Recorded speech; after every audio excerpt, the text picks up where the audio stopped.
आज हम भगवत गीता चैप्टर 18 श्लोक 2 को कवर करने वाले हैं। रोज की तरह पहले मैं संस्कृत में श्लोक को पढ़ूंगी, उसके इंग्लिश ट्रांसलेशन को देखेंगे और मीनिंग को समझेंगे। तो चलिए शुरू करते हैं। श्री भगवान उवाच कामयणां कर्मणां न्यासां संन्यासां कवयो विदु सर्वा कर्मफला त्यागं प्रहुस्त्यागं विचक्षणा। The Supreme Personality of Godhead said, "The giving up of activities that are based on material desire is what great learned men call the renounced order of life sannyasa, and giving up the results of all the activities is what the wise call renunciation, त्याग." मतलब भगवान ने बोला यहाँ पे कि giving up of the activities मतलब जो सारी चीज़ें हम छोड़ देते हैं ना, तो वो सारे एक्टिविटीज़ को छोड़ने के कारण हमारा जो है जो लाइफ हम जीते हैं उसको बोला जाता है संन्यास जीवन, एंड छोड़ने के एक्टिविटी को बोला जाता है त्याग। जब भी कोई चीज़ आपके लाइफ में आपको छोड़ना होता है उसको हम बोलते हैं त्याग। तो giving up the results of all the activities of what the wise called renunciation, जो भी सारे चीज़ें आपको छोड़ने का इच्छा होता है उसको बोला जाता है त्याग। और छोड़ने के बाद जैसी ज़िंदगी आप बिताते हो उसको बोला जाता है संन्यास। ठीक है, the giving up of the activities that are based on material desire is what great learned man call as a renounced order of life. जैसी ज़िंदगी आप जीते हो वो संन्यास के जीवन जीते हो, और छोड़ने को बोला जाता है त्याग। सो यहाँ के एक्सप्लेनेशन को समझते हैं। The performance of activities for results has to be given up, this is the instruction of Bhagavad Gita, but activities leading to advance spiritual knowledge are not to be given up. तो जो सारी चीज़ें आपको स्पिरिचुअल नॉलेज प्रोवाइड करता है उसको छोड़ना नहीं है। आपको क्या चीज़ें छोड़ना है? जो आपको डिस्ट्रैक्ट करता है, जो चीज़ें आपको दर्द देता है, वो सारी चीज़ें आपको छोड़ना है।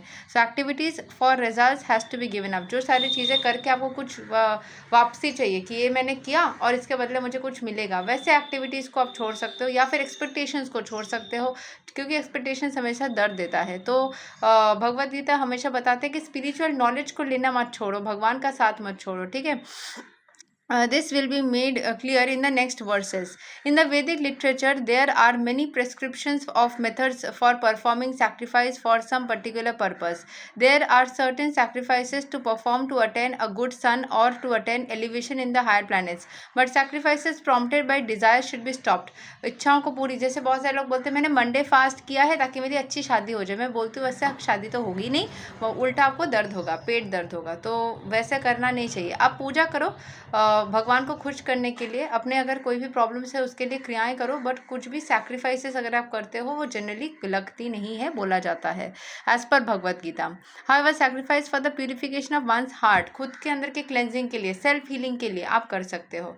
ठीक है, फास्ट करो भगवान को खुश करने के लिए। ठीक है, so however sacrifice for the purification of one's heart or for the advancement in the spiritual science should not be given up. भगवान को खुश करने के लिए सैक्रिफाइस करो। ठीक है, खुद को खुश रखने के लिए सैक्रिफाइस कर सकते हो, अपने अंदर की हीलिंग के लिए सैक्रिफाइस कर सकते हो। बट मुझे शादी करनी है, मेरे पुत्र संतान हो, मेरा एग्जाम में मैं पास कर जाऊँ, इसके लिए सैक्रिफाइसेस करते हो तो वो काम बनती नहीं है।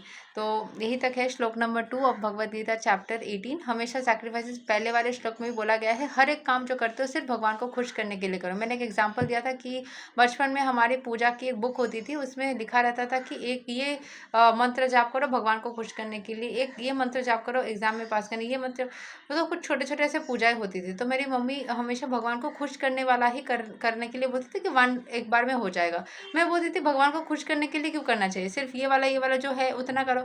तो उतने सारी चीज़ें आपको करने की ज़रूरत ही नहीं है, आप जो है सिर्फ और सिर्फ ये वाला कर सकते हो। You can only and only do भगवान को खुश करने के लिए। उससे आपकी सारी, अगर भगवान आपके ऊपर कृपा बरसाएंगे तो आपको लगता है ज़िंदगी में कोई भी चीज़ आपको पाने के लिए वेट करना पड़ेगा, कोई भी चीज़ के लिए आपको दुख झेलना पड़ेगा, कभी भी नहीं। तो भगवान को खुश करने के लिए ही कार्य करो, बाकी चीज़ें अपने आप बन जाएगी। यही तक है श्लोक नंबर 2 भगवद गीता चैप्टर 18। अगले दिन हम श्लोक 3 को कवर करेंगे। तब तक के लिए हरे कृष्णा, राधे राधे, जय श्री राम।